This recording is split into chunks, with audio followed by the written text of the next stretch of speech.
Hola, hola!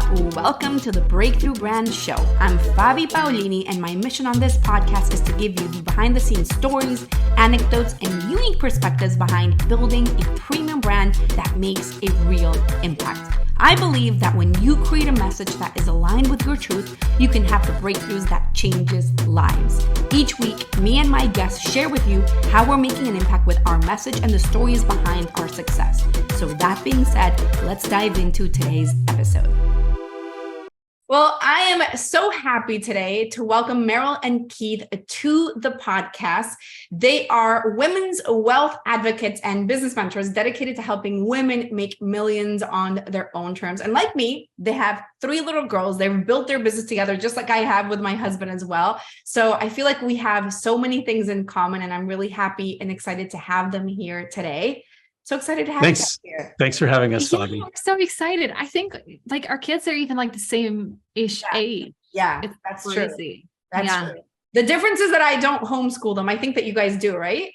Yes. Well, yes and no. Okay. We have a lot of support. So they're actually now at their quote unquote homeschool, which is okay. Not here. I was going to say, that sounds intense. I'm like, get out of I love you, but go to your school. Goodbye. Yeah, no, I think otherwise we would not be able to run the business the way that we do. For sure. Yeah, absolutely. Well, okay. So, tell us, I kind of introduced what you do, but can you expand on it a little bit more and tell us what you do on your own words, basically? Yeah, well, I'm always, and I'm sure you have the same sort of something where it's always evolving. Yeah. It's always changing. It's always like we're always expanding. So I'll tell you what we're really excited about right now. So yes, work around like women and wealth, but it's more than that. I think what we're really doing is we're helping families like reimagine what wealth actually is and how we can create it in a way that actually works for us. Right. So I think in the process of making money, so many of us like give up who we really are and what we're really passionate about.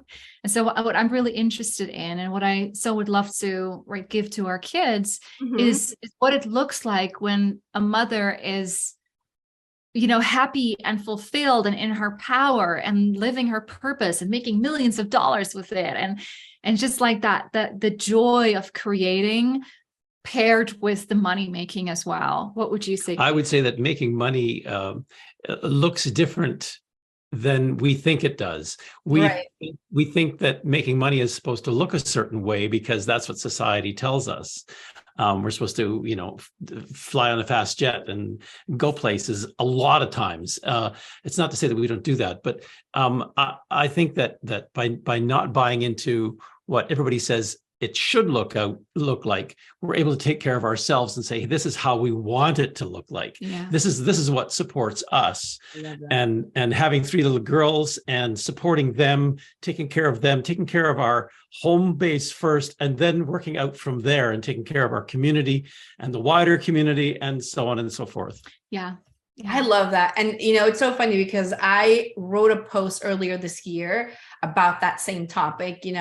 You see these online, and I'm going to use this example because you and I both, or all of us, are kind of doing similar things, right? We're business coaches in one way or another. And you see a lot of these business coaches all about like the champagne and the massages and traveling first class and like on a private plane. And I'm like, that's nice, but actually that's not why I'm building my business. Sure, like awesome. Like I had a massage last week. Great. Yeah. That's great. But that's not really what it's about for me. It's about basically for me, it's about being able to spend more time with my kids and give them more opportunities and enjoy life with them at like a regular life, like a regular lifestyle. It's like, but this is the thing, right? Like, and this is also, I think, why wealth has gotten such a bad rap is because we think that the more we have, the more everything, the more flying, the toys more in the cupboard. The more toys in the cupboard. It's like, don't do it. Like, don't buy more toys. It will like destroy your life. You'll be cleaning forever. But it's the more culture that we're really sort of like, we're not feeling that, right? No judgment, but we were just talking about like how for us, everything is about the home. So we have home business, homeschooled, homegrown our food, like our own food. We home cook, like our own meals. Right. We home birth our kids. We home birthed the kids. It's like everything is sort of around and very much like reimagining, how we're living, how we're thinking, how we're creating wealth, like as families, how we're doing our careers. And for I think for us on a personal note, like because we're so generationally sort of minded, where it's like, how is this, what we're passing on to the next generation? How are our children going to feel about wealth? Like what kind of opportunities will they have? For us, it would feel really like not in alignment to participate in activities that we know are very hard on the environment. So we live like a really simple life because we know that, hey, the next generation and the generations that follow also need an earth to live on. And, so, yeah. What brings it home is what will our kids say about us when they're older. Yeah. That's true. If we leave, if they're left with the mess that they're facing right now, that will be rather difficult for them to address if we don't stand up. I love that. Yeah. So I'm kind of curious because I have a bit of a similar situation in the sense, I mean, obviously, again, we have 3 kids, my husband and I work together, but I'm kind of curious about that, about how you both complement each other and how you work together. Again, since I have a similar situation at home, I kind of want to hear a little bit of how it's so funny because that evolved and how that happened. Today we've been like biting each other's head off. Like that's why Keith is like smirking and grinning over here. Because it's like, no, it was really, I mean, it's always good, but also like sometimes we're so annoyed. Yeah. I'm sure you have. It can be intense. When you work together in the same room, in the same space, in the same house, it's with any colleague, come on, seriously.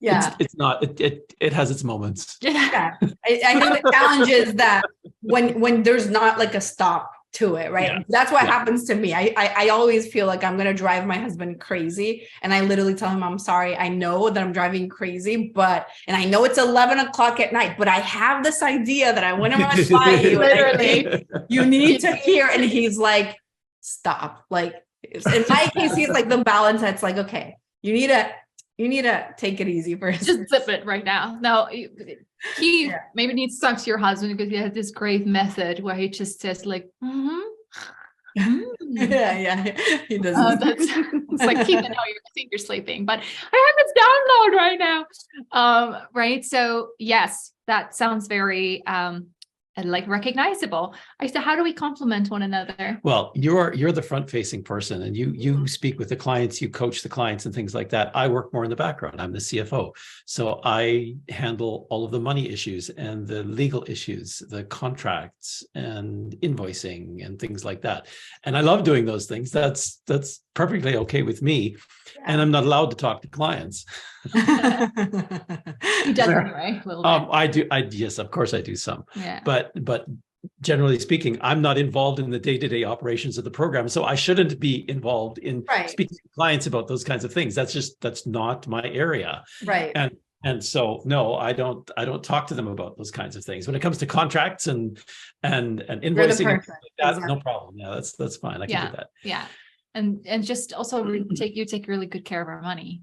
Yeah. It's like important. The I think it's so helpful having like being a team in that's what I find in my life. And I would imagine that you guys feel the same. It's like so helpful to have that other person and you're both rooting for each other moving forward. It's just really nice. I think what's really tough for a lot of guys, if I can jump in here, is that for a lot of guys, they are conditioned to think that they have to be the main breadwinners, and they have to go out and do the hunting and the gathering and come home at the end of the day with a smile on their face and a few birds over their shoulder and feed the family. And that's not what our life is like. Although I can go and do things, of course I can, but we've decided to create this business whereby Merel is the front person and basically the primary breadwinner. Without Merel, the company wouldn't run. Exactly. And so I'm okay with that. I'm totally fine with that. But I get that there can be a lot of issues between couples if suddenly the woman's out earning the man, or the man decides, well, I'm going to stay home and I'm going to cook meals and look after the kids and support my wife in her business. Right. That's not normal. Yeah. Well, I think it's changing, right? Yeah. And part of the work that you guys do is literally doing that work of making that change, right? Yeah. Oh, for sure. And I would say that what is really important is that, women like us, that we can also say like, okay, in this area of our life, I'm not the CEO, right? Where at home, I'm more of a power beta, if you will, right? It's like Keith takes leadership in other areas, because if I would have to be the CEO in all of these different areas, like I would just like fry, like that would fry my brain. Yeah, it's intense. It can be intense. I love that. Okay, so actually, I think that that's perfect to kind of go into the topic of how you're helping women overcome that generational under-earning and kind of the work that you guys do.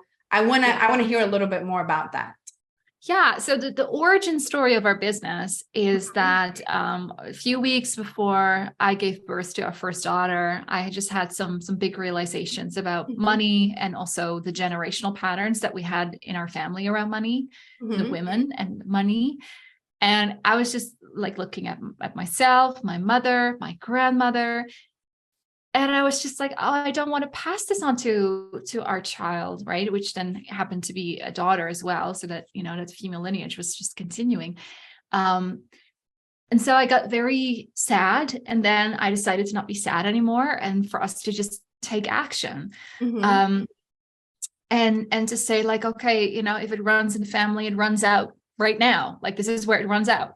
And to create a profoundly different reality for our children, right? Which all happen to be girls. Exactly. Like I said, which is like the future is female. So, that was a very profound realization. And what I realized is that I'm not alone in that. I'm not alone in, coming from a lineage where, women, it's not just like living below what their financial potential is, but also living below their purpose. I would say those things, not always, but often go together. And so creating a new paradigm where we can, very safely explore like, okay, what is going on? What are those patterns?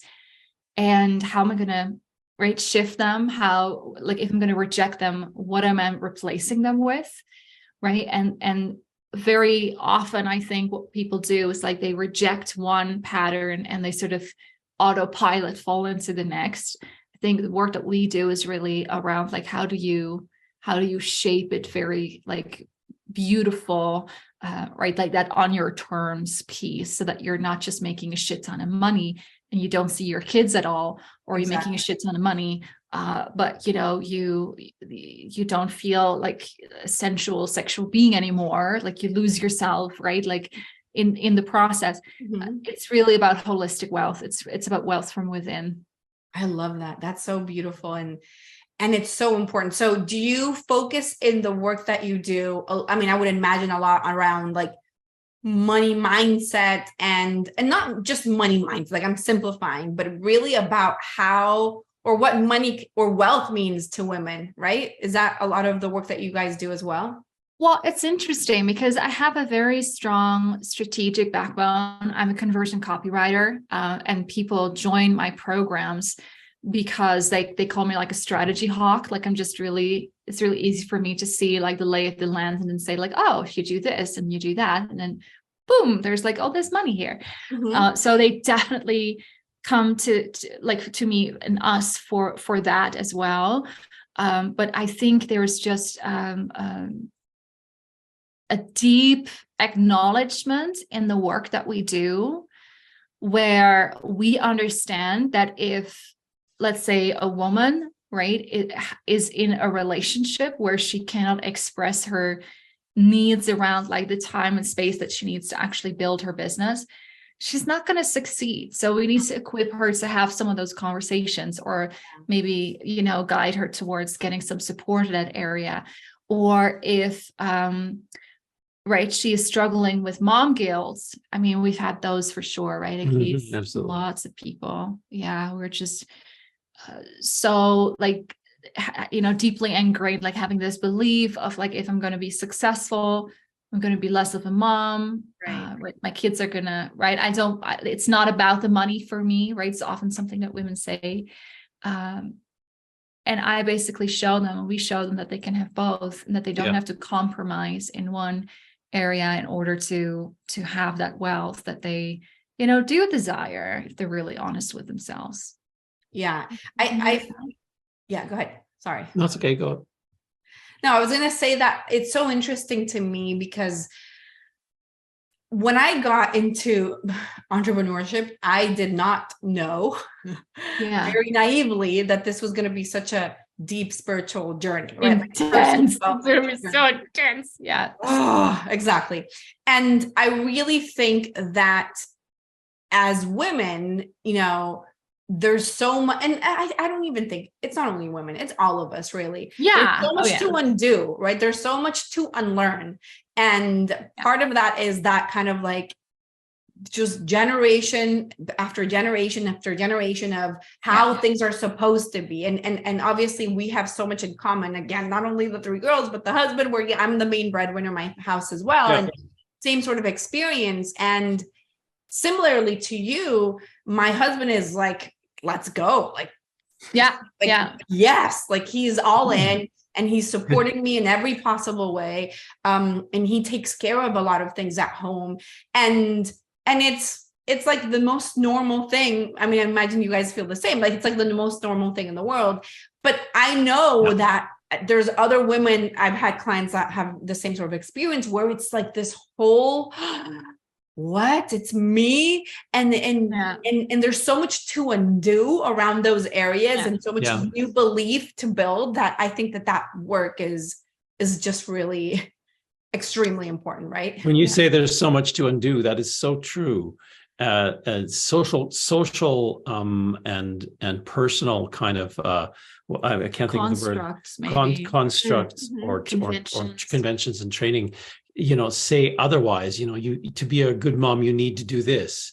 To be a good wife, you need to do this. But what does it mean to be a good husband? Yes. What does it mean to have loving kids?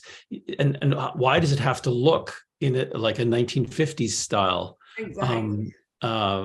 relationship? And there's years and years of conditioning. But I come from a lineage of really, really strong women, but unable to monetize that, or thinking that they needed to live within those constructs of how a woman should behave or how a woman should be in a relationship, instead of really grabbing their power.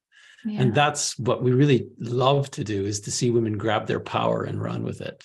I love that. That's so powerful. So there was something that you shared that I was super curious about. Tell me what the Mary Magdalene curse is. I want to hear. Well, it's, you know, like a very interesting phenomenon that I've now seen like in hundreds of women as they, you know, ascend into self-funded power, financial self-sovereignty, like all those things that we talk about. And that is that, you know, as soon as a woman really starts to rise above like her pack, basically, or the pack that she used to belong to, there is just this sense of you can call it jealousy, but it's almost like this desire from other people to like excommunicate her, to shun her, to turn their backs on her, right? I'm not saying this is always the case, right? Like we are all surrounded by amazing people, but there is, if not that reality, there is that fear, right? If I really speak my mind, if I really go for what I want, if I really step into the power I feel I could have, there's going to be a negative consequence. I'm going to be kicked out of my village, basically. or I'm going to be faced with a divorce. Or divorce, Exactly. or like, some really, really serious consequences. Also in regards to sometimes, right, having your reputation sort of like damaged, right? Like as a means to then pull you back to where they feel you belong. So it's been just like really interesting navigating that with female leaders and say like, okay, so let's move beyond this like very soothing but inaccurate phrase, like it's safe to be seen, right? Which always makes me laugh. It's like, actually no, like it's not safe to be seen. Right? The moment you step into the light, you become a target as well. And so for me, the question has always been, and like my own journey and supporting women on that journey as well, where they become truly like unapologetic, very like empowered in the message that they put out there, right? It's like, how do we navigate the sacrifices of being very visible, of being, right, maybe regarded by many, or just be seen by so many people who then want to project all kinds of things on you, right? Whether it's good or bad, it's just an intense experience that you need to learn how to navigate, and understand that, like Mary Magdalene, right, what is projected upon her is not the truth of who she is. Right. And to not lose yourself in sort of their projection of you, or their, false misinterpretation of who you really are. It's very easy to sort of get swept up by like the wind of judgment and sort of, fall back to where they think you belong rather than where you belong. Right. So powerful. That is extremely powerful. I love it. And it's so true. Right. Okay.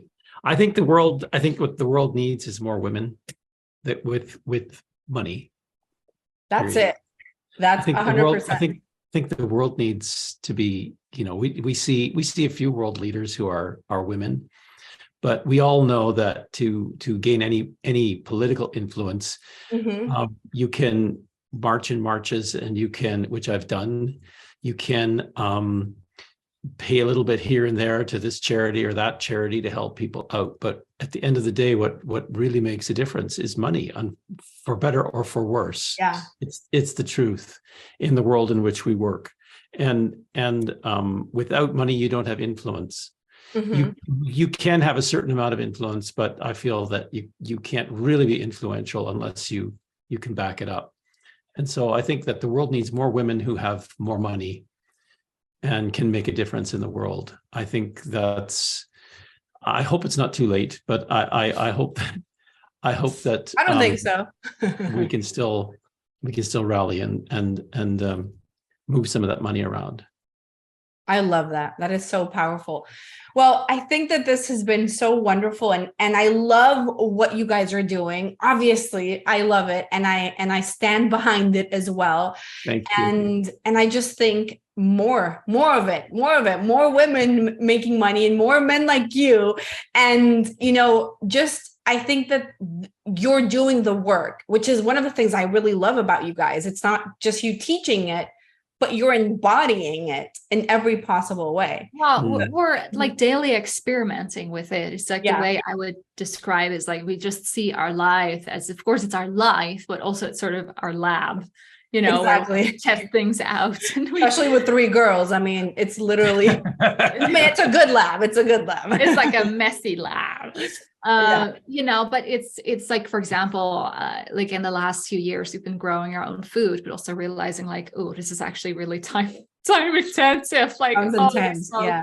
Right. So we want to do that, but maybe not right now, or maybe with some added support, or right. So it's really about like shifting how we do life, right? And just use money as a tool to sort of accelerate the process of experimentation and sort of iterations of what that can look like, knowing that we have to start living a little differently, right? Like with the fossil fuels, like on the way out, like what does that look like, right? Like maybe focusing more locally rather than always like seeking this global, right, sort of a dream, like also with kids, how they appreciate what they have, where they are, they can be truly present, right? Those are all things that I think are going to be like the real gifts that we can give to the next generation, more so than just a fat bank account, you know?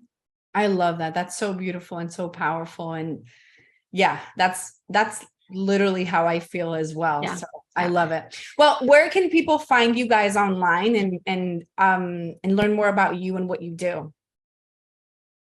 Yeah, so a great place to start is our website, which is merelkriegsman.com. So simply like you grab my name, you put .com behind it, and you will find lots of articles there that you can just, you know, you can read about our birth stories, like how we did the home birth. That's like what you're into, right? And lots of other things as well. I'm also on Instagram.